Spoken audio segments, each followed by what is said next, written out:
The point seemed to me at first to be, forget about the fact you're not allowed to say this out loud because people can't know who you are and aren't voting for, that he thought it was close. He mentioned Jonathan Taylor and Cooper Kupp are right there with Aaron Rodgers.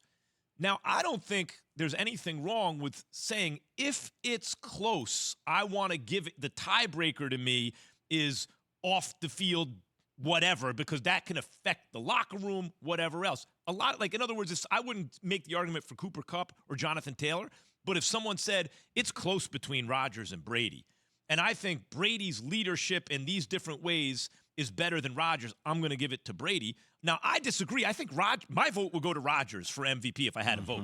But if someone wanted to vote for Brady based on that, Key, I'm good. Yeah, there's nothing wrong, Jay, with voting for Brady.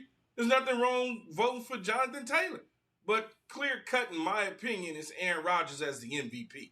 Tom Brady had a nice run, making it, push. It looked like it was headed in that direction. And then some things slowed down while Aaron Rodgers is just smooth selling alone. First round bye, chance to clinch again and go to the Super Bowl, be in the NFC Championship game at home. I mean, you start looking at all of those sort of things.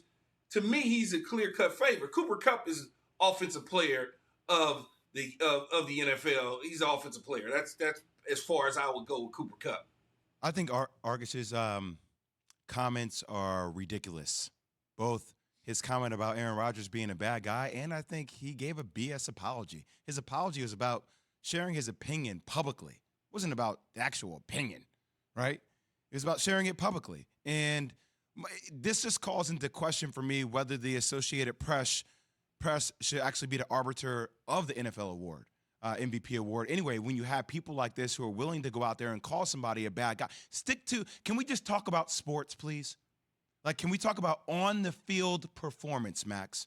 Straight on-the-field performance. But wait, this is what I'm saying, Jay. Not about whether somebody's... Let me put it to you. Especially in a game like football, where trusting teammates, where just the level of adrenaline you can play with, where your mind has to be able to overcome, adversity in terms of just physical pain and stuff like that. When you talk about that context and you have a leader like, let's say, Tom Brady, okay, and then someone can identify Aaron Rodgers, and in their opinion, even if they'd never met him, what they've observed leads them to believe that he doesn't lead as well. Isn't that, even if it is... Even if they're 13-3, even if they're clinched the division, like all this, like he's not a good leader. No, it's that the other team also is really good, and he believes... But he didn't use Tom Brady as part of his argument. But that's okay. I'm saying hypothetically. That's why I disagree with Taylor and Kupp. But I do agree if someone said Tom Brady. That's just my opinion. Someone else, like Key said, Jonathan Taylor's a perfectly good candidate for MVP, right? But see, Max.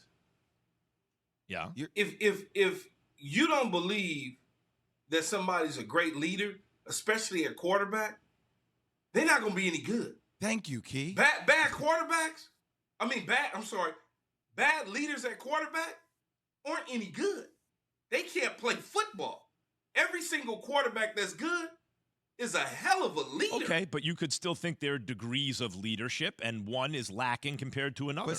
You're making a hypothetical argument, Max. I'm talking about what's actually right in front of me, a realistic argument towards what he's saying. And my thing is, when you bring personal bias about whether you think somebody's a good leader or not, but the stats talk about this dude being 69% completion percentage, 35 touchdowns, 4 interceptions. He leads the league in passer rating, and they have number 1 overall seed. Come on. But by the way, it's just ridiculous, Here's another inconvenient fact, by the way.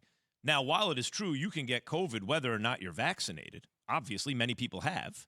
I'm talking to one, right? Yes. But the fact of the matter is you are much more likely to get it if you are unvaccinated. That's a fact of the matter. That's science.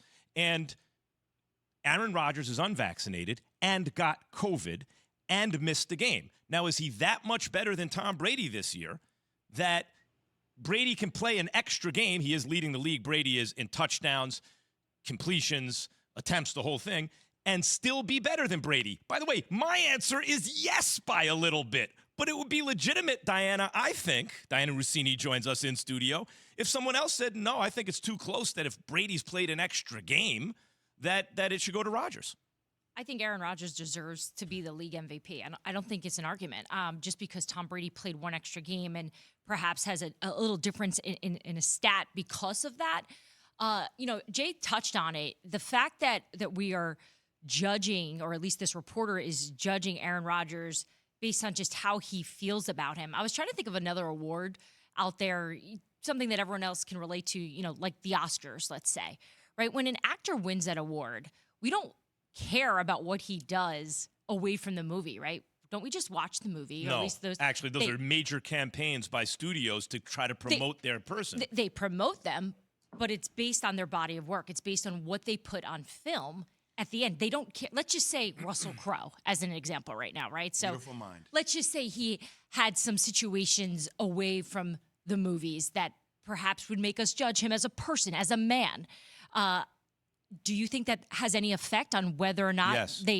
you think that they care? Yeah. Well, then why did he win? Because at that point, maybe not, depending on what you do. But for example, if Mel Gibson were a better actor, he's pretty good, right? Yeah. Like he would probably have a hard time winning one. Maybe certainly in the aftermath of some of the things. I But think you guys are talking about subjective measures, though. I'm talking about what's right in front of you and what the Green Bay Packers record is, where they are in the NFC, what they've been able to accomplish. Like, I'm talking about facts, not subjectively how you feel. Sure. All of and the Jay, above, Jay. and Key, Jay, I've talked to players about this topic because everyone has an opinion about it because it's interesting. We haven't seen something like this, and players always say to me, and granted they're gonna be on the side of Aaron.